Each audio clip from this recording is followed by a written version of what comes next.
Well, hello all. It's been a while since I've made an online lesson video on my YouTube channel, but this is now America with our self-quarantine dealing with coronavirus. So here we go.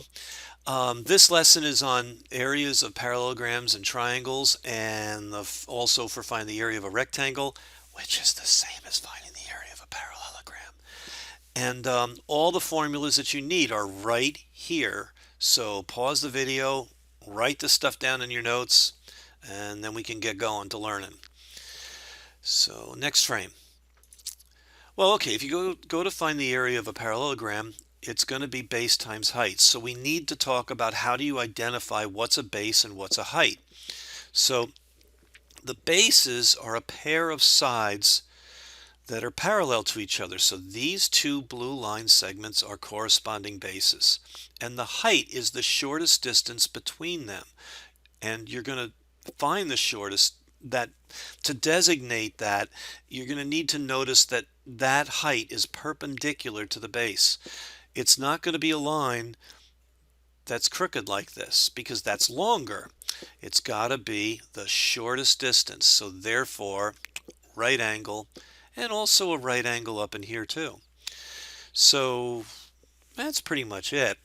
Uh, I wanted, so anyway, so you got the area of the base times the height. Done.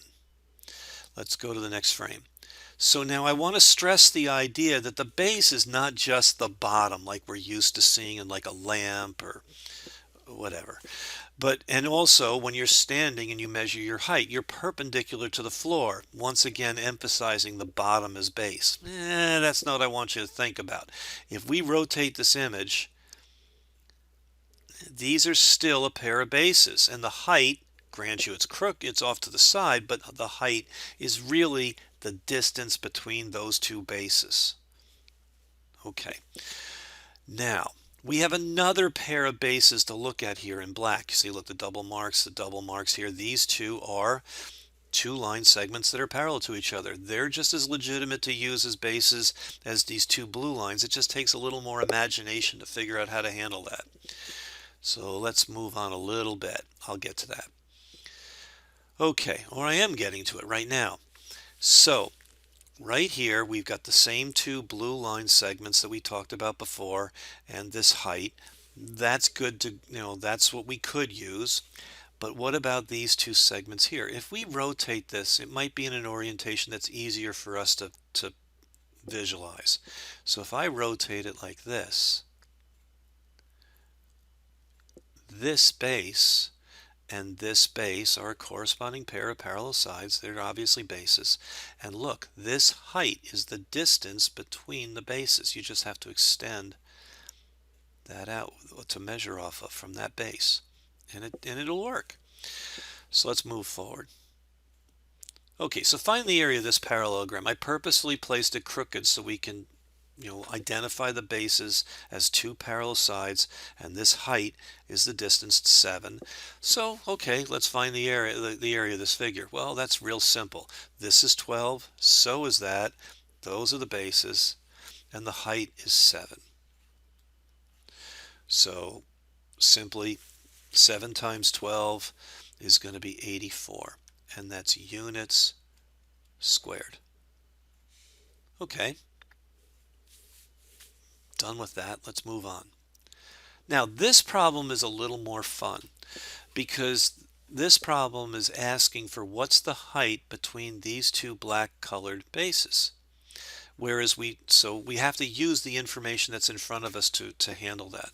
So in front of us we've got a blue base of 12 and a height of 5. So we're going to find the area of this parallelogram. So that's going to be 12 times 5 because it's going to be, let's find the picture. Let's go back a little bit to the formula. There we go. We've got area of base times height. So let me copy that and stuff that over here where we should have. Right there. Perfect. So then, well, 12 times 5 is 60. So this has an area of 60 units squared. Now, to find the height between these two bases, I'm gonna rotate it to hopefully make this easier for you to visualize. So you can see that this base is 8. So we'll use the exact same formula. Let me clone it over here. Except for now, it's going to be this black letter 8. Okay, so the base is 8. And the height between it, we don't know. So I'm going to put a variable h for height. But we do know the area is still 60 units because this is the same shape as that shape over there. So then the area is 60. So now the way we're going to solve this now is we solve for h. So you got to divide by 8. Well, it's not going to be pretty, but so what? So that's going to be 7.5. So the height is going to be 7.5 is the height. Or if you want to write it as an improper fraction, that's 15/2. Okay. Let's talk about rectangles. Well, rectangles, the area of a rectangle is the same formula. It's the product of the base and the height. And you identify the bases same way you did in a parallelogram. Just as some textbooks like to say that this is length times width. Same idea though. So I'm gonna write that underneath here. So let's see, area is equal to length times width, if that's how it's written. Okay, so here we have a rectangle. I've got some graph paper so we can make a good connection about what the area is. The length of the bases will count the spaces. Don't count points, count spaces. 1, 2, 3, 4, 5, 6, 7, 8. So it's 8 across. So the 8 units. And the height is going to be, let's see, 1, 2, 3, 4, 5. So 8 times 5 is 40. And it's 40 units squared. And notice that, look, we've got a whole bunch of squares inside there. How many of them do you have? Well, we can count them. 1, 2, 3, 4, 5, 6, 7, 8, 9, 10. Okay, that's 10 of them. There's another 10. There's another 10. Yeah, there's 40 of them. Let's keep going. Okay, area of a triangle. It's the same formula as finding the area of a rectangle, except it's half. So you've got 1/2 base times height. Now, we don't have any parallel sides, so we have to talk about what's a base. A base is going to be the side, pick a side, and then if you have some kind of measurement of height, it has to be perpendicular to the base. So then those are your two dimensions that matter in this image. This is the base. We're ignoring these other two sides of the triangle. This is the base. This is the height to that opposing vertice. Okay. So I made this image here to illustrate this. So going across is a base. Let's see. Let's make this blue.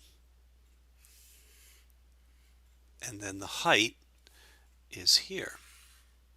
That's perpendicular. So to do this math, we're going to have 1, count the spaces, 2, 3, 4, 5, 6, 7, 8. The height is still 1, 2, 3, oh, it's 4. Okay, so it's 4.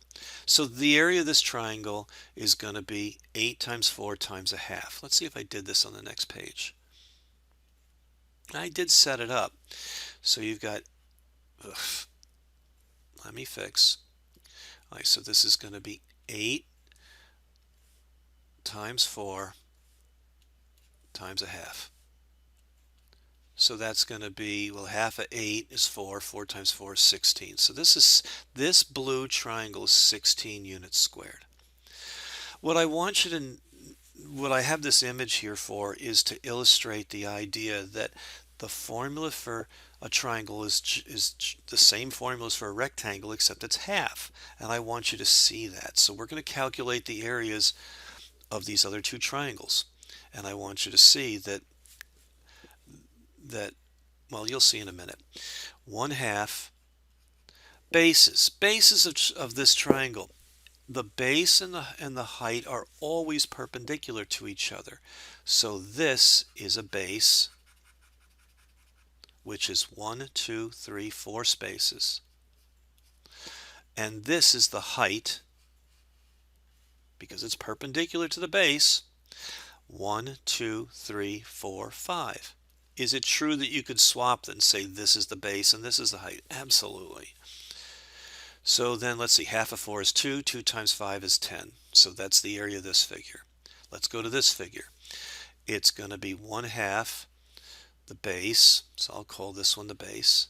So that's 1, 2, 3.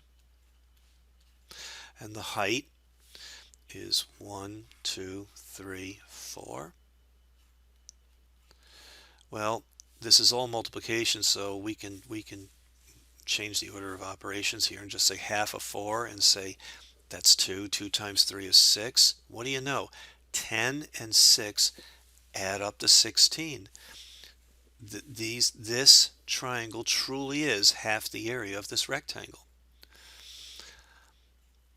And if you take this image in yellow, this image in beige, and place them next to each other, aren't they the same image as this blue triangle here? Yes, they are. So the formula for finding the area of a triangle truly is half the, is 1/2 base times height. Now, this one, we need to have another visual, a visual clue here about identifying the height and what's the base. So in this image, this side of 8 and extending outward, and the height from there to this opposing vertice, these are the two dimensions you're going to use to find out the area of this triangle. This 10 is just extra. It's a distraction. These are the two you need to work with. So you have 1/2 base of 8 times the height. The height is 7. Okay. So 1/2 of 8 is 4, and 4 times 7 is 28. So it's 28 units squared. And that's it for the lesson. Thank you for watching. Be safe. Make good choices.